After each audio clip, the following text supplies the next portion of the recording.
Olá pessoal, tudo bem? Vamos falar hoje sobre a documentação de casos de uso.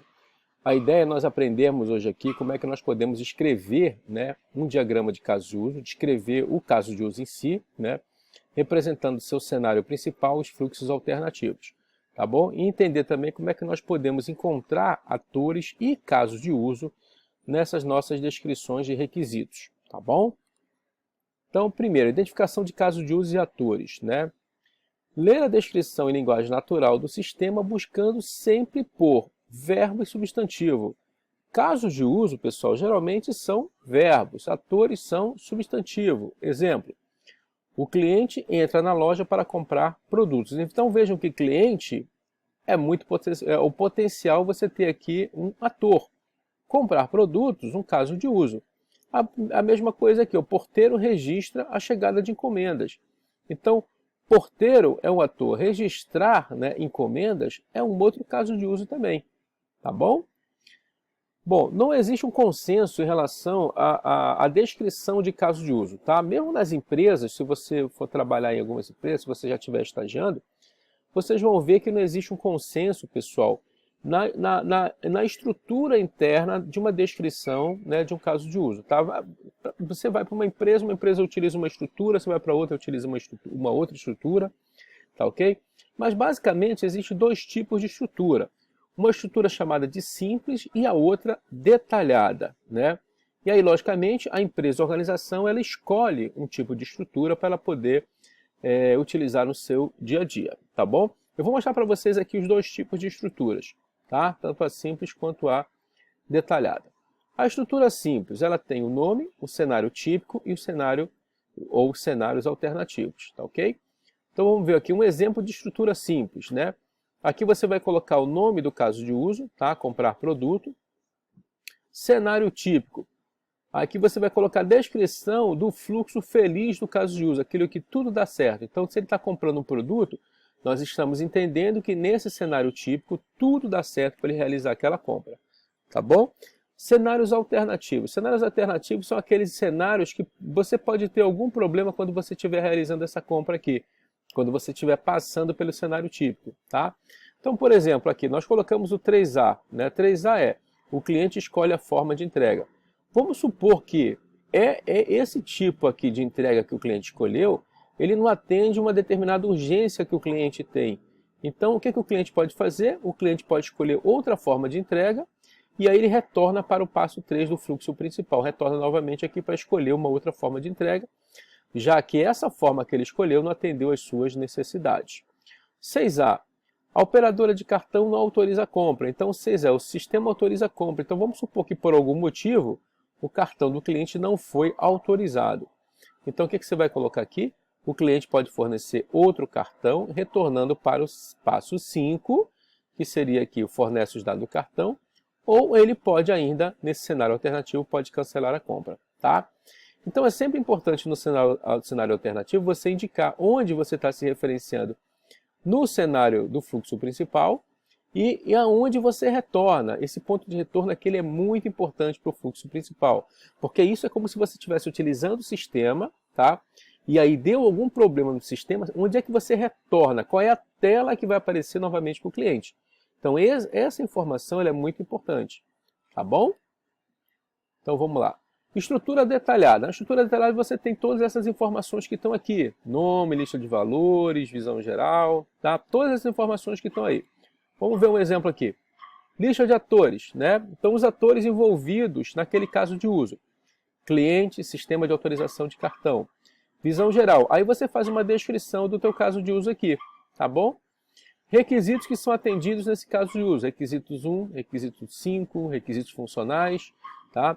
Outros casos de uso relacionados. Você pode ter o caso de uso aqui, valida usuário. Você pode ter um esquema aqui de inclusão, um include aqui para validação de usuário. E classe que implementa o caso de uso, compra BIM. Pode ser uma classe lá que você esteja utilizando. Tá? Gatilho, você não tem nenhum gatilho. Pré-condições. Antes de iniciar o caso de uso, o usuário deve fazer login no sistema. Então você tem um caso de uso lá, de login ou de validação de usuário. Então você tem que utilizar esse caso de uso no início você tem um include nesse caso de uso. Então ele é é um caso de uso obrigatório, né? Pós-condição, caso a venda ocorra com sucesso, o estoque deve sofrer baixa da quantidade de produtos, né? Então aqui é uma pós-condição, se você comprou, logicamente, a empresa ela tem que dar baixa no estoque daquele produto ou os produtos que foram vendidos, tá bom? Nós temos uma outra forma aqui de descrição, que é a descrição através de tabela, né? Você vai colocar uma lista de passos, você vai colocar uma tabela, de um lado o ator ou os atores, de um outro lado o sistema, tá? E aí você vai pegar aquela descrição lá que você colocou, olha, o cliente for ler o catálogo e seleciona itens para compra, você vai colocar aqui, ó, cliente escolhe a forma de entrega, esse aqui tem 3, né? Aí você tem, o sistema calcula e apresenta o preço total, o sistema calcula e apresenta o preço total. Isso aqui é a resposta do sistema. Aí o cliente fornece os dados do cartão de crédito. O sistema autoriza a compra, entendeu? Então você coloca de um lado o ator, de um outro lado você coloca o sistema fazendo a interação ator e sistema, tá? Bom, quais são as perguntas para identificar atores e casos de uso? Primeiro, quem utiliza o sistema? Como é o uso do sistema? Quais informações são fornecidas ou obtidas do sistema? Como esse sistema ele é mantido? Quais outros sistemas interagem com esse sistema? Tá? Pergunta para identificar casos de uso. Que funções os atores requisitam do sistema? O que os atores necessitam fazer? Os atores necessitam ler, criar, destruir, modificar ou armazenar que tipo de informação no sistema? Os atores devem ser notificados sobre que eventos o sistema ou os atores necessitam notificar o sistema de alguma coisa? O que esses eventos representam em termos de funcionalidade? O trabalho diário dos atores pode ser simplificado ou de uma forma mais eficiente através de novas funções. Você pode adicionar funções aqui no teu sistema para você poder simplificar, tá? E perguntas para identificar cenários, né? Os possíveis cenários que você tem no sistema. Então, o primeiro cenário é aquele que tudo dá certo, tá? Então, quando tudo dá certo, como é que o sistema se comporta? É o cenário principal. Algo pode ocorrer de forma diferente. Isso aqui é uma pergunta importante, tá, pessoal? Para você identificar os cenários alternativos. Algo pode ocorrer de forma diferente nesse passo? Pensa, por exemplo, quando você está sacando um dinheiro num caixa eletrônico, quando você está comprando um produto no mercado, quando você está comprando um produto na web, por exemplo, quando você está fazendo uma reserva de um hotel, uma reserva de uma passagem aérea, o que pode acontecer, né, de diferente nesse passo aqui, tá ok? O que pode dar errado também nesse passo são os fluxos de exceção, tá?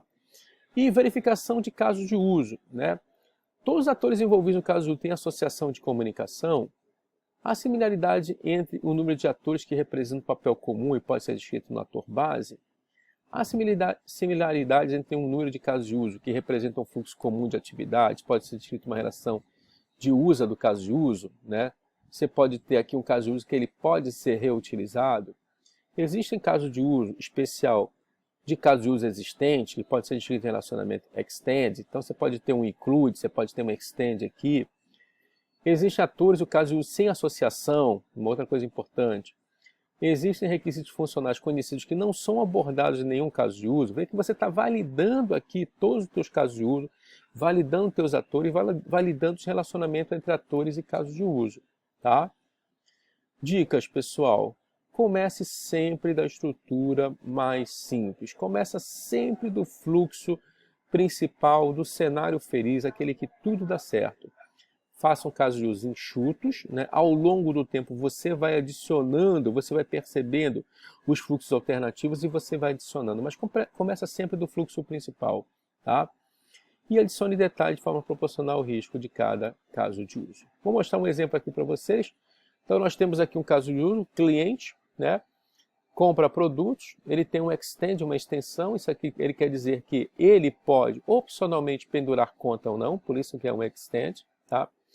E quando o cliente está comprando produto, ele tem um include, que é valida ao usuário, ou seja, para ele comprar um produto, necessariamente existe uma validação daquele usuário. A mesma coisa acontece, olha, obtém reembolso, inicializa o sistema e mantém usuários, todos eles precisam validar o usuário.